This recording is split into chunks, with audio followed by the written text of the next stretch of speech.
Welcome back to physics forum. आज का video यूरोडो सीरीज पे बेस्ड है। आज के वीडियो में हम लोग प्रॉब्लम नंबर 1.63 को डिस्कस करने जा रहे हैं, जो कि लॉज ऑफ मोशन के कॉन्सेप्ट पे बेस्ड है। But before I start, don't forget to like, share and subscribe to my channel. Also hit the bell icon so that you get notified for all upcoming video. So with this let's get started. तो सबसे पहले मैं problem number 1.63 का जो statement है उसको मैं पढ़ देता हूँ। तो जो स्टेटमेंट है इस तरीके से, the following parameters of the arrangement of figure are available: the angle alpha which the inclined plane forms with the horizontal, and the coefficient of friction mu between the body m1 and the inclined plane. The masses of the pulley and the threads as well as the friction in the pulley are negligible. Assuming both bodies to be motionless at the initial moment, find the mass ratio m2 by m1 at which the body m2.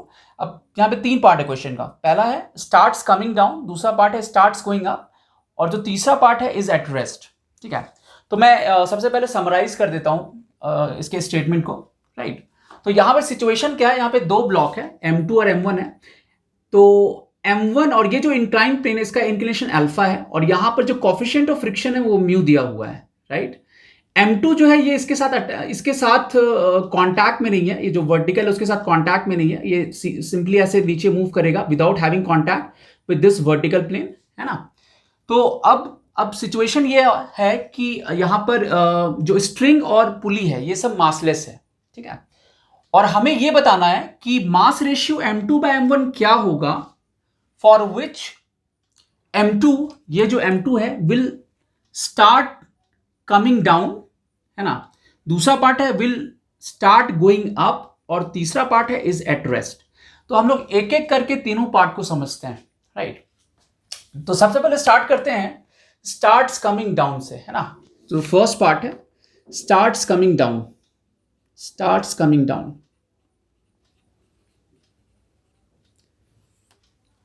तो सबसे पहले अगर हम FBD draw कर लें, तो free body diagram अगर हम ड्रॉ कर लें तो बहुत आसान हो जाएगा कि किस तरीके से मोशन होगा, उसको पिक्चराइज करना बहुत आसान हो जाएगा। राइट, तो सबसे पहले अगर हम देखें एफबीडी अगर हम ड्रॉ करें, राइट, तो ये m2 यहाँ पर हो गया और ये m1 यहाँ पर हो गया।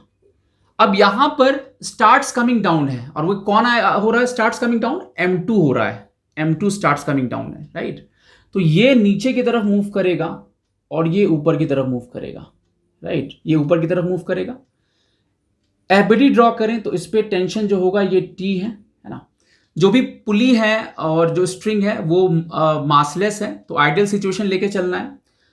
यहां पर जो नॉर्मल फोर्स होगा N1 इधर काम करेगा, जो कि m1g cos अल्फा से बैलेंस होगा। यहाँ पे अल्फा, यहाँ पे इंक्लिनेशन दिया हुआ है, और इधर मेरा m1g साइन अल्फा जो है ये ग्रेविटेशन फोर्स जो होगा इसका कंपोनेंट डाउन द इंक्लाइन ये हो जाएगा। अब क्योंकि ये इस तरफ मूव कर रहा है, नीचे की तरफ मूव कर रहा है, तो ऑब्वियसली फ्रिक्शन फोर्स जो होगा, है ना, फ्रिक्शन फोर्स इसके ऑपोजिट यहाँ पे इधर काम करेगा, F जो है इस तरफ काम करेगा। राइट, तो अगर अच्छा इसका अगर देखें एफबीडी, तो इस पे टेंशन इस तरफ है, इस पे m2g जो होगा, है ना, m2g, है ना, ये मेरा m2g इस पे इधर हो जाएगा, नहीं ये मेरा m1g cos अल्फा था।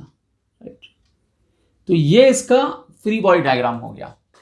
अब ऑब्वियसली अगर m2 अगर नीचे मूव करता है, राइट, तो अगर हम ऐसा करें इस कॉम्बिनेशन को m1 m2 के अगर हम अगर कॉम्बिनेशन ले लें, तो ये जो टेंशन है जो स्ट्रिंग के अलोंग काम कर रहा है वो इंटरनल फोर्स हो जाएगा। राइट, तो क्या हम इसको रीड्रॉ अगर करें तो कैसा ऐसा हो जाएगा सिचुएशन।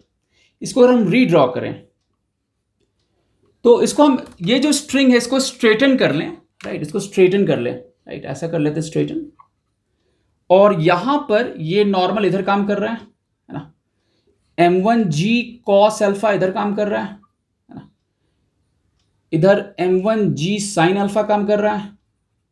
राइट, इधर फ्रिक्शन काम कर रहा है ना, और इधर देखा जाए तो अच्छा ये टेंशन इधर काम कर रहा है, ये टेंशन इधर काम कर रहा है, नहीं ये m2g है ना इधर काम कर रहा है। राइट, मतलब ऑब्वियसली m2g ऑब्वियसली नीचे की तरफ काम कर रहा है, बट हम इक्विवेलेंटली ऐसे ड्रॉ कर सकते हैं। राइट, तो ये इसका कंप्लीट एफबीडी हो गया। अगर हम ये कॉम्बिनेशन ले लें, मतलब m1 प्लस m2 कॉम्बिनेशन ले लें, ये M1 प्लस M2 कॉम्बिनेशन ले लें तो ये जो टेंशन होगा ये इंटरनल फोर्स हो जाएगा, राइट। तो अगर हम देखें ठीक से, अगर ये सिस्टम अगर ये कॉम्बिनेशन इस तरफ मूव कर रहा है, नहीं इस तरफ मूव कर रहा है, तो ऐसा होने के लिए हमें क्या होगा, ये जो M2G होगा, कंडीशन मेरा क्या बनेगा कि मेरा जो M2G होगा this should be greater than, अब यहां पर जो लिमिटिंग फ्रिक्शन काम कर रहा होगा, और प्लस M1G साइन अल्फा, ठीक है। क्योंकि देखिए होता क्या है, जैसे अगर इस पे एक्सटर्नल फोर्स काम कर रहा है, जैसे अगर हम देखें इस कॉम्बिनेशन पे एक्सटर्नल फोर्स, तो इधर M2G काम कर रहा है, इधर M1G साइन अल्फा काम कर रहा है, और इसी दोनों का जो रिजल्टेंट होगा उसके रिस्पॉन्स में फ्रिक्शन आता है, राइट।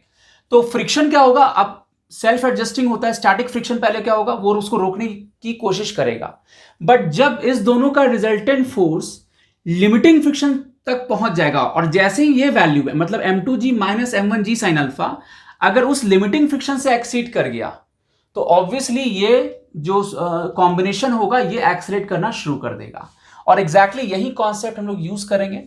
तो यहां पर मेरा कंडीशन क्या बनेगा कि M2G है ना, और रिजल्टेंट अगर देखें तो माइनस M1G साइन अल्फा है ना, ये वैल्यू जो लिमिटिंग फ्रिक्शन होगा उससे ज्यादा होना चाहिए, नहीं M2G और M1G साइन अल्फा इस कॉम्बिनेशन पे एक्सटर्नल फोर्स है जो ग्रेविटी लगा रहा है, और अगर ये वैल्यू फ्रिक्शन, ये जो लिमिटिंग फ्रिक्शन है उससे ज्यादा हो गया, तो ये जो कॉम्बिनेशन होगा ये इस तरफ मूव करेगा, या अगर इस डायग्राम में देखा जाए तो ये नीचे की तरफ आएगा, ये ऊपर की तरफ जाएगा। अब लिमिटिंग फ्रिक्शन जो होगा यहां पर, अब ये लिख दें तो M2G ये हो गया, ये माइनस M1G साइन अल्फा हो जाएगा, और यहां पे limiting friction mu into normal, so mu into normal कितना हो गया M1G cos alpha, right, M1G cos alpha. अब M1 जो है उसको एक साथ कर ले हम, सो M2G है ना, this should be greater than, और यहां पर M1 कॉमन ले लें, M1G कॉमन आ जाएगा, तो mu cos alpha plus sine alpha आ गया, राइट। तो यहां से M2 बाय M1 जो होगा this would be greater than mu sign, ये तो G कैंसिल आउट हो गया, mu cos alpha plus sine alpha हो जाएगा, करेक्ट। तो ये मेरा कंडीशन हो गया अगर ये M2 नीचे की तरफ जाता है, राइट।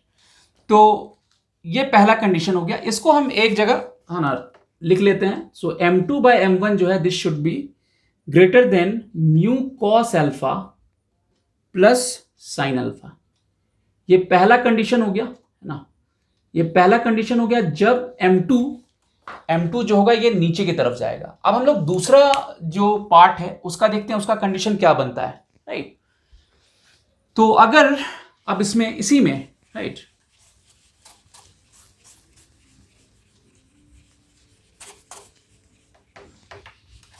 चलिए इसको भी रब कर लेते हैं।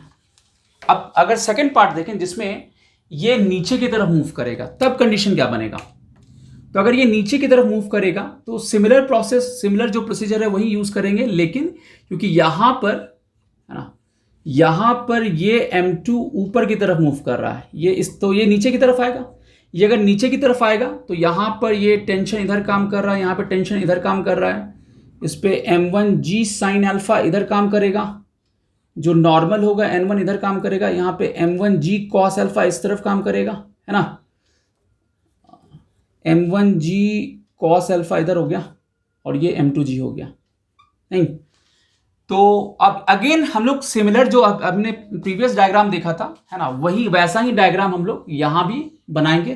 तो अगेन इसको अगर इस कॉम्बिनेशन को स्ट्रेटन कर दिया जाए, राइट, तो क्या होगा, यहां पर M1 हो गया, है ना, ये M2 हो गया, अब ये N1 इधर काम कर रहा है, M1G कॉस अल्फा इधर काम करेगा, है ना, M1G साइन अल्फा जो होगा इधर काम करेगा। अब क्योंकि ये नीचे की तरफ मूव कर रहा है तो फ्रिक्शन इस पे ऊपर की तरफ काम करेगा, ये फ्रिक्शन ऊपर की तरफ काम कर रहा है, तो ये फ्रिक्शन यहाँ पे इधर काम कर रहा है, टेंशन इधर काम कर रहा है, टेंशन इस पे इधर काम कर रहा है, और इधर देखा जाए तो ये M2G है, राइट, और ये इधर मूव कर रहा है, ये भी इधर मूव कर रहा है, राइट। तो अब यहां कंडीशन क्या बनेगा, यहां कंडीशन क्या बनेगा, अब क्योंकि ये नीचे की तरफ मूव कर रहा है तो यहां पर एक्सटर्नल फोर्स अगर देखा जाए तो M1G साइन अल्फा और माइनस M2G हो जाएगा, जो कि बेसिकली F से बैलेंस होगा, फ्रिक्शन से बैलेंस होगा। और जब ये m1g sine alpha minus m2g जब इस फ्रिक्शन की लिमिटिंग फ्रिक्शन से एक्सीड कर जाएगा तो ये कॉम्बिनेशन इस डायरेक्शन में मूव करने लगेगा, या ऐसा बोलेंगे इस डायग्राम में देखिए तो डाउन द इंक्लाइन मूव करने लगेगा और ये ऊपर की तरफ मूव करने लगेगा।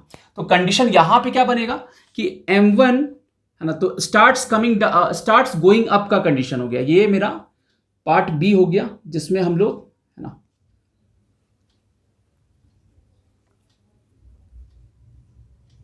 स्टार्ट्स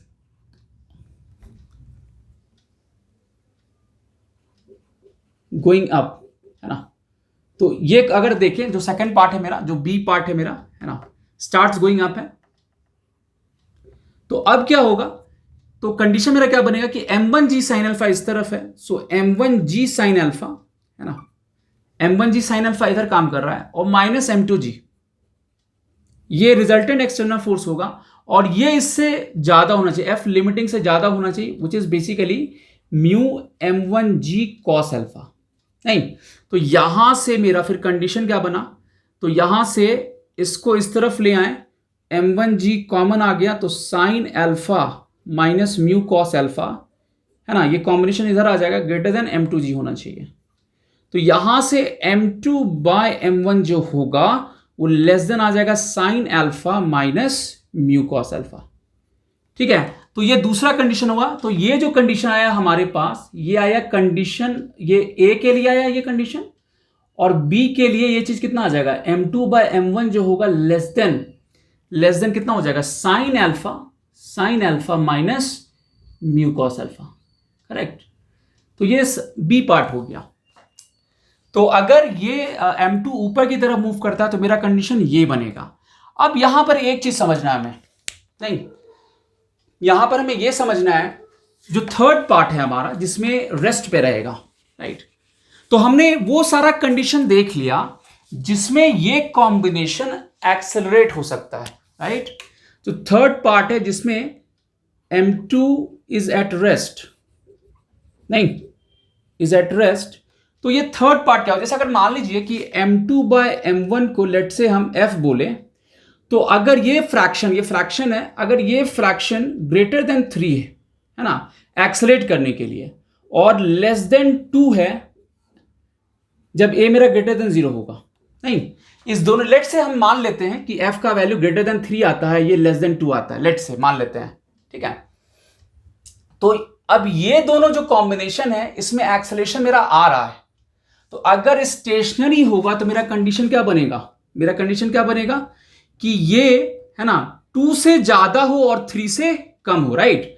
तो अगर रेस्ट का कंडीशन बनेगा तो वो क्या बनेगा, 2 से ज्यादा हो और 3 से कम हो, क्योंकि इस दोनों ही केस में मतलब f ग्रेटर देन 3 मतलब m2 by m1 greater than this value और m2 by m1 less than this value, दोनों ही केस में एक्सेलरेशन मेरा हो रहा है। तो एक्सेलरेशन मेरा 0 कब होगा, जब इस रेंज में ना हो, मतलब ग्रेटर देन 3 ना हो और लेस देन 2 ना हो। और इन अ वे हम इसको कह सकते हैं कि जो ये f होगा वो 2 और 3 के बीच में लाई करना चाहिए, या इसी चीज को जो मेरा कंडीशन ऑफ रेस्ट होगा वो क्या हो जाएगा यहां से कि ये जो वैल्यू होगा, नहीं तो हम कहेंगे कंडीशन मेरा क्या बनेगा कि m2 by m1 this should be है ना, this should be greater than है ना साइन अल्फा, जैसे ये लेस देन है यहां पर, नहीं ये लेस देन है तो ये ग्रेटर देन हो जाएगा, less than sine alpha minus mu cos alpha है ना। और ये वैल्यू, ये जो वैल्यू ये ग्रेटर देन है तो यहां पे क्या होगा, लेस देन आ जाएगा है ना, तो ये हो जाएगा mu cos alpha plus sine alpha. ठीक है, तो इस रेंज में एक्सेलरेशन मेरा क्या होगा, 0 होगा, जबकि इस रेंज में एक्सेलरेशन मेरा ग्रेटर देन 0 होगा। करेक्ट। तो हमने क्या किया, ए और बी में, एक्चुअली ये क्वेश्चन की फ्रेमिंग भी इस तरीके से की गई है कि पहले हम वो कंडीशन निकाल लें जिसमें मतलब एक्सेलरेशन के केस में क्या कंडीशन आएगा m2 बाय m1 का, राइट। तो हमने पहले वो कंडीशन निकाल लिया कि वो क्या होगा, और उसके बाद उस वाले पार्ट को हमने क्या किया, हटा दिया, नहीं तो उस वाले पार्ट को हटा देंगे हम लोग, तो ये मेरा कंडीशन आएगा जिसमें ये कॉम्बिनेशन मेरा स्टेशनरी रहेगा या m2 मेरा स्टेशनरी रहेगा। ठीक है, interesting, right? So that's all for this video. यूरोडोप सीरीज के नेक्स्ट वीडियो में हम लोग फिर मिलेंगे एक नए प्रॉब्लम के साथ। तो मिलते हैं अगले वीडियो में। Till then take care, good bye.